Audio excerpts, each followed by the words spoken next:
내일이면 자네를 죽이려고 달려들 놈들인데 그 쓰레기들을. So Squid Game Season 3 came out about a week ago, and it was a little bit of an underwhelming finish from what we were all hoping for. It certainly wasn't bad by any stretch of the imagination. In fact, I'd argue that there are a plethora of great moments throughout. The big problem that Squid Game Season 3 struggles with, and this is something that we all knew it was going to have to do after the end of Season 2, is it has the very large task of competently ending multiple different storylines, multiple different character journeys and arcs, as well as just meta topics when it comes to the Squid Games themselves. And it was very hit or miss on a case-by-case basis of whether the payoffs were satisfying or not. While the heart that is the show of Squid Game, the exploration of deeper philosophical questions about the human struggles of life, and the complexity of morality in different situations is most definitely present throughout Season 3, making it an enjoyable season to watch, don't get me wrong. A lot of the ends for some of our characters' lives or their journeys in the story weren't very well realized. There's a lot of questions that I think needed answering for the show to really feel like it was a conclusive ending that we didn't get answers to. And I think that's what's really left a sour taste in people's mouths. I'm all well and fine with some levels of ambiguity, but that ambiguity has to be earned, and I don't think the show earned it in the end. So I think the best way for me to tackle my initial thoughts on the season is by going one by one through the A, B, and C plots, and discuss the good and bad elements for each. For reference, the Squid Games are obviously what I'm referring to as the A plot, No-Ul's story is what I'm referring to as the B plot, and Detective Jun-Ho's storyline of finding the island is the C plot. I'll start with the A plot since that's the heart of the story. The main selling point of Squid Game has always been the games of death, and in Season 3 we get to see games 4 through 6 of this year's iteration of the Squid Games. And as you may have guessed, the games are a bit of a mixed bag. Game 4, which is hide and seek, I think is the clear standout for me as the best not only in this season, but also one of the best we've seen in the whole show. Not because the game of hide and seek itself is that compelling, but the way in which the game tests our characters leads to some of the best moments of the season. In this version of hide and seek, there's a 30-minute timer. The players on the blue team must successfully hide for 30 minutes without being killed, or find the exit to the maze in order to pass. The players on the red team are the hunters, and the interesting thing for them is they must kill a minimum of one person on the blue team or else they're going to be eliminated. The stakes for the blue team are obvious, they don't want to be killed. But the stakes for the red team I found more interesting because they're the ones that have to do the killing. Are they willing to become murderers and kill innocent people for the sake of their own survival? Do they have it in them to kill an old lady? A pregnant lady? A fucking CGI baby? It's really gripping stuff, especially since there's a couple players on the red team who are more cowardly people. The way the game unfolded was really well paced and was able to keep the intensity up throughout. And I have more to say about this game, but I'll talk more about the nitty-gritty character stuff when I talk about the characters themselves. Game 5 is Jump Rope, and it pretty much serves as this season's version of the Glass Bridge game from Season 1. While I don't think it's quite as good as that one, I did enjoy it. It had the potential to be a little stale, but the added stakes of Gi-hun being the first one to cross in order to get the baby to safety, but not being able to cross back because of the people in the way, with the time going down, gives the race against time some weight despite our main protagonist being the first one to cross. In the end, it leads to Jun-Hee's tragic suicide, where she kills herself in order to ensure that Gi-hun doesn't risk his life to save her, so that he can be the protector of her newborn daughter. Game 6, Sky Squid Game, I think is where it falls a little flat for me. First of all, I don't know why it's called Squid Game, it has nothing to do with Squid Game besides the shapes. But I think the main thing that Sky Squid Game struggles with is the stakes during this last game weren't as high as they could have been, because a number of the characters we cared about had been killed off by this point, and instead is filled with a number of NPCs that we don't know the names to, and have no prior attachment to. And it's a shame because based on what the actual game entails, pushing people off the edge to their death, would have been so much better if it was filled with more characters that we cared about. However, although the game is filled with a number of players that we don't have any investment in, the way the game plays out I found to be quite interesting. Sky Squid Game really highlights just how evil people are willing to go for survival. They constantly are shifting their loyalties based on how the game is unfolding. Nobody is truly loyal to anybody but themselves. They're only loyal so long as it benefits them. By the end, we even see Moon-gi being willing to sacrifice his infant daughter to ensure that he wins the game. It's just so fucked up. But this is what the games can do to people, and this is exactly what the show has been a commentary on this whole time. The lengths that desperate people are willing to go to in a system consisting of the elite and everybody else. So overall, the games themselves I think are pretty solid, but what about the characters within the games? Because ultimately, that's what's going to make the show stand the test of time. The story around the games is what made the first season a global phenomenon. Well, the setup for all these characters were established back in Season 2, so Season 3's job is to pay off those character journeys in meaningful ways. And for every death that I think was handled well, there's another that I think left more to be desired. Let me start with the ones I liked. Hyunju's death is a tragic ending for a character that the audience came to be really invested in. She was a selfless protector amidst a sea of people where she had been seen as an outcast. And selflessness is ultimately what gets her killed in the end. She has a glimpse of victory at the end of hide and seek. She's right there, but decides to turn around and risk it by going back out there to help Guamja and Junhee cross the finish line with her. This is a place without morality, and being a good person is not rewarded here, and her being a good person is what ultimately gets her killed. I also thought that the mother and son characters had very emotionally moving deaths. These are the two that are the delicate and innocent ones, but have been put up against each other on opposite teams for hide and seek. Young Seek ends up getting put on the team that is forced to kill. This game obviously does not lend itself well to him because he couldn't hurt a fly. He's a very delicate and cowardly kind of person, but now he's been put in the situation where he's being forced to murder another human being for his own survival. Throughout the game, you can see him struggle to muster up the courage to kill anybody, and as more time goes by and more people fall on the blue team, he comes to the impossible decision of having to either kill his mother or an innocent woman who just gave birth. He decides that he can't bring himself to kill his own mother, so instead decides to target Junhee and the baby. But as Young Sik approaches Junhee to kill her, Guamja's motherly instincts kick in, and she decides to kill her own son in order to protect an innocent woman and her baby. Seeing Guamja regretfully kill her own son the way she does,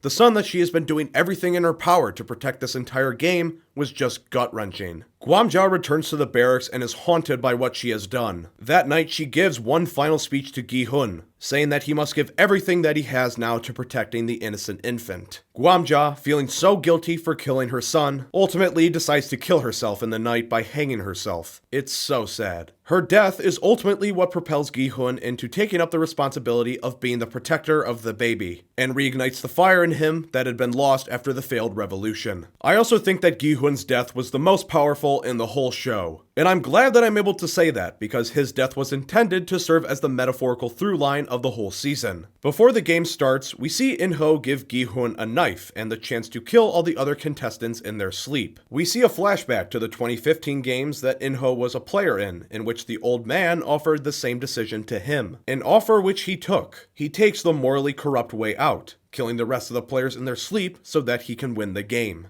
Gi-hun takes the knife and almost goes through with the killings, but decides at the last minute that that is not the type of person he is. He will not succumb to the darkness, a decision that In-ho was incapable of making himself. When the final game comes around, Gi-hun struggles to keep the baby alive from the opposing players, but when it comes down to just the two of them, one of them has to die. He is left with one final decision. Should I kill the baby to win the game and keep myself alive, or do I kill myself? In-ho and the VIPs think that it's obvious. They can't even comprehend that he'd do anything else. Yeah, why wouldn't you kill the baby and win the game and win the money? However, after all the ups and downs his character has been through the whole show, Gi-hun stands there in defiance, looking In-ho and the VIPs right in the eyes, and kills himself so that the innocent infant can have a chance at life. Although Gi-hun's ultimate goal was to put an end to the Squid Games, and he didn't succeed in doing that, I still saw this as a victory. He's won the moral battle over In-ho, proving that even in the darkest of circumstances, there is still hope for humanity. Uttering his final line,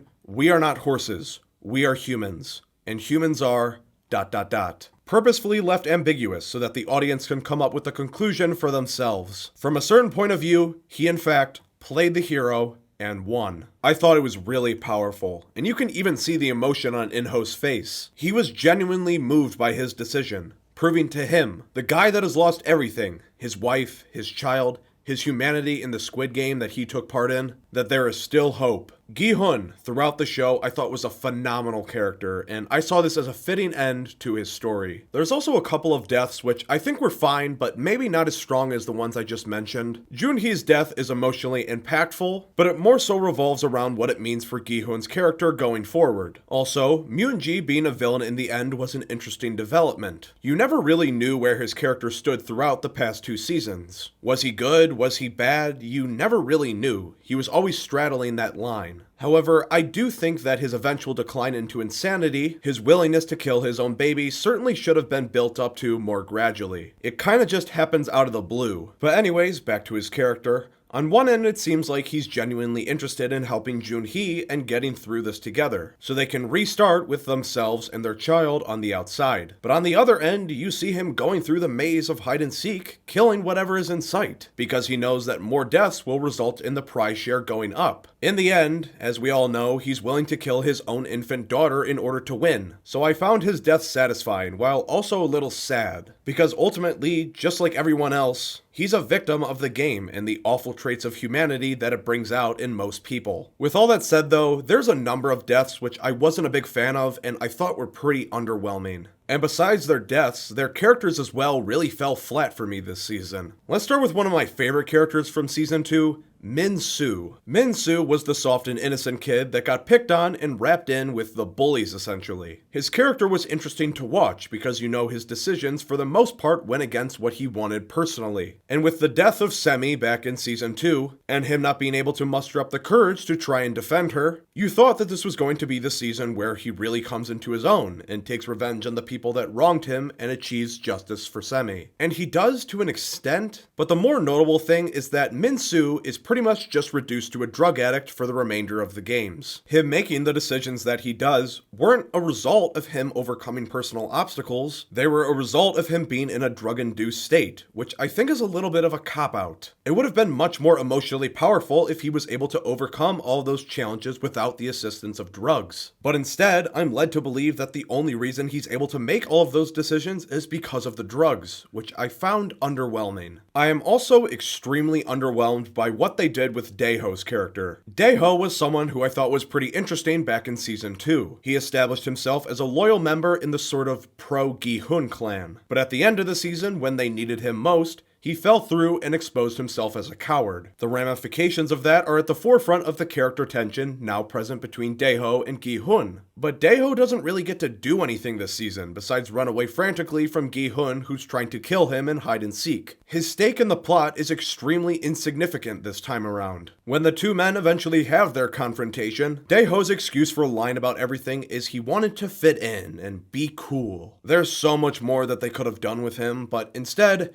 Gi-hun just tracks him down and kills him. I also thought that the shaman character's death lacked a little bit of weight to it. She's tricked by the old guy and left stranded in this room, and then just killed by a drug-induced Min-soo, which seems a little underwhelming since she's been a character that the show has focused on quite a bit throughout seasons 2 and 3. I don't know how exactly they could have written it differently, but her death really lacked any sort of metaphorical significance, which I think is a missed opportunity since her character has been so obsessed with prophecies and seeing the future. You'd think that her death would have more meaning behind it, but it doesn't. Besides the characters and the games, there's also a couple things which I wasn't too fond of as regards to the A-plot. The VIPs, once again, are fucking terrible, similar to season 1. And I actually think that they're worse this time around. Besides the acting being atrocious as well as their dialogue, they're also written in a super over-the-top cartoonish villain sort of way, which really sticks out in a show as grounded and gritty as Squid Game. The show is constantly intercutting terrible dialogue into really tense moments happening in the games that completely take you out of the emotional drama of that said moment. And I know I'm not the only one that felt this way. It was extremely distracting. I'm not against the idea of the VIPs as characters. In fact, I actually think that they're essential in getting across some of the metaphorical and thematic elements that the show is trying to convey. But the writing quality and dialogue quality of these buffoons is F tier. I also think that the confrontation between Gi-hun and In-ho in Frontman's Lounge isn't that great and left a lot to be desired. It's pretty brief, and I don't think that it needs to be drawn out per se, but not a whole lot of substance happens. besides one particular plot point which I didn't like, despite the fact that it does have a thematic payoff. The thing I'm referring to, of course, is In-ho offering Gi-hun the knife. And the reason I take such issue with this is because it completely breaks the Squid Games. The Squid Games have always been about, as Frontman put it back in Season 1, equality. Remember back in Season 1 when some of the pink soldiers were using that one player in the game who was the doctor to help them with their organ harvesting operation? And in exchange for doing that, they were giving him hints as to what the next game would be so that he could properly prepare a strategy going into it. But then Frontman found out and was so pissed that he killed his own soldiers because it broke the equality of the game. Yeah, well, screw that, I guess. I guess In-ho doesn't give a fuck about that anymore. And In-ho offering such a clear advantage to Gi-hun like this, I think undermines what the Squid Games are supposed to be. An extremely long shot, but equal chance at a life-changing amount of money for truly desperate people. And sure, I understand that there is a thematic significance to this offering, because In-ho is testing Gi-hun's morality and trying to prove a point. But they could have gone about trying to show that differently. So all in all, those are my key takeaways from the A-plot of this season. So let's move on to the subplots, starting with the B-plot with No-ul. No-ul's story is one of tragedy, but in the end has a glimmer of hope. She was forced to escape from North Korea after I believe it was pissing off an officer or something like that, but her family wasn't able to escape with her, and her husband was executed and daughter presumed dead. She was completely broke, lived out of a car, and had absolutely nothing going for her. She had lost her faith in humanity, which led to her becoming a soldier of the Squid Games, because she was fed the promise that she'd be helping people. But obviously she wasn't. You can see in her face throughout that she's completely broken inside. And when she first sees player 246 in red light green light, the father of the little girl who has cancer that she remembers from the theme park, it breaks her heart. She presumably identified with the little girl because she had a daughter herself, a daughter that she couldn't save, similar to this little girl who was struggling to be saved. So now she's going to do what she can to help this man make it out of here so he can help her daughter. When we saw No-ul shoot player 246 back at the end of Season 2, we thought that she'd killed him, but as revealed at the beginning of Season 3, she shot him low enough where he was able to survive, and is going to use the organ harvesting operation as a means of helping him escape. And they almost are able to escape, but when the officer threatens her by saying that they know what hospital the little girl of player 246 is in, she knows that she has to return and burn it all to the ground if he's ever going to have a chance of seeing her again. Upon her return, after a great struggle, she's able to defeat the officer, burn the entirety of the Squid Game records, and seemingly has helped player 246 escape the nightmare that she was a part of. The sad reality is, though, although she's helped the life of someone else, she has no hope left for herself. I saw this moment as her seeing this act of good, giving herself the permission to kill herself. She sees no reason to continue on in a world that is filled with so much evil. But in the end, when she sees on screen that Gi-hun sacrifices himself for the life of an infant, and has effectively broke the game by flipping the script, deciding not to be selfish and instead be selfless, it gives her a glimmer of hope that prevents her from taking her life, which ultimately leads to her getting out of this place and possibly reuniting with her long-lost daughter that was spotted in China, as she comes to find out. It's an ambiguous ending, but I'm totally fine with it, because we the audience are pretty confident in where it's heading. It's kind of depressing to realize, but this is really the only happy ending in the whole show. But I'm glad to see that her spirit was reinvigorated in the end after so much hardship in her life. Now onto the C-plot with Detective Jun-ho. While I think that the A-plot was functional at the very least, and No-ul's storyline was quite good, this is where the season really falters for me. And while there is more time dedicated to here than there was in Season 2, which you'd think would be a good thing, it doesn't matter much in the end, because the whole purpose of the subplot is that it has been building up to a big confrontation at the end,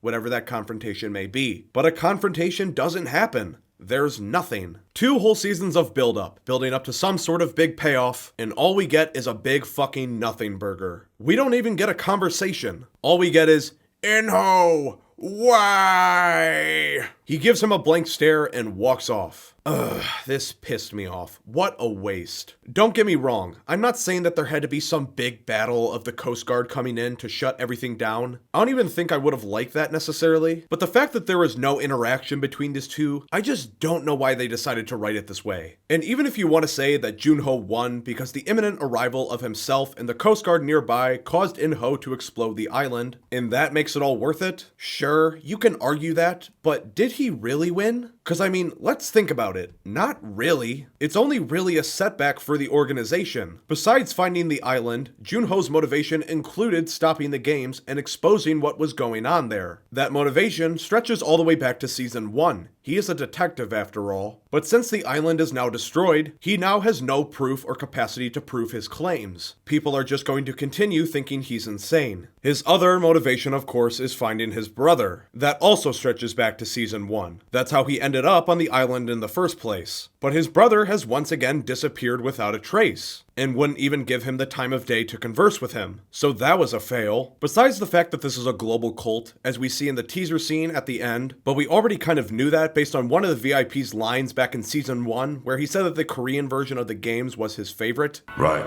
the contest in Korea was the best. Do you really think that blowing up this island is going to stop them? No. It is just an inconvenient setback. In-ho, the leader of it all, isn't dead. A great number of the workers and soldiers escaped. They'll just find another island and build another facility. Sure, it might take them a decade or two to build and establish another massive facility on a different secret island, but don't worry, they'll be back, because you failed to take them out. And even if you want to argue that, don't worry man, this is all going to be addressed and paid off in the Squid Game spin-off shows. If a show is having to rely on spin-off shows to properly finish the story that it was trying to tell, then that's a tall tale sign that it probably wasn't a good ending. Don't get me wrong, I'm not totally against the idea of spin-off shows, or the idea that this is a global cult, although I probably would have preferred if this was just a Korean thing. But the story in this specific Squid Game show did not pay off, at least on a more macro scale with the games and the organization as a whole. So, taking a step back, what are my final thoughts on season 3 of Squid Game? Well, I'm content with it. That's probably the best way to put it. It was a bumpy landing, there was much to be desired by the end of it, and elements which I think weren't handled the greatest. But the most important thing to me is I'm happy with the emotional and symbolic end of Gi-hun's story, because ultimately, his journey was what was at the heart of Squid Game. I will always appreciate Squid Game for telling a bold and very unique story, giving us something so fresh and creative while also being incredibly thematically rich and emotionally moving. I have never seen anything like it. No one has. There's a reason why it took the world by storm. Netflix absolutely struck gold with this one, and in very predictable Hollywood fashion, now we're getting a Squid Game cinematic universe, and they will bleed this IP dry for every single dollar that they can get out of it. I guess they can't just let a good thing be, just let it rest. But hey, I'm getting my hopes too high. That's what they do with every IP. In all seriousness though, if they really are going to go ahead with the Squid Game cinematic universe, then I am cautiously optimistic, largely due to the fact that it's not going to be the same team making all the projects. And Netflix is surely going to get more involved now. And as you all know, corporate getting involved is almost never a good thing. But on the more optimistic side, as long as they keep to the core of what made Squid Game great in the first place, then there are certainly more great stories that you can tell in this universe. To wrap up this video, I'm going to give Squid Game Season 3 a 6 out of 10. Above average. The core elements of the story I think are really strong. It's just some of the weak supporting material and some of the smaller writing decisions for some of the characters that are made bring the season down from something I'd consider to be great. It's a little disappointing, but hey, at least it didn't suck. Welp, that's going to do it. If you've stuck around this long and you enjoyed the video, then do me a favor by leaving a like and hitting that subscribe button if you want to see more content like this. It would be greatly appreciated. If you have any of your own thoughts on Squid Game Season 3, whether they're positive, negative, somewhere in between, then feel free to take to the comments below, cause I'll be interested to hear what you guys thought of the season. But anyways, that's going to do it for today. I will see you guys in the next one.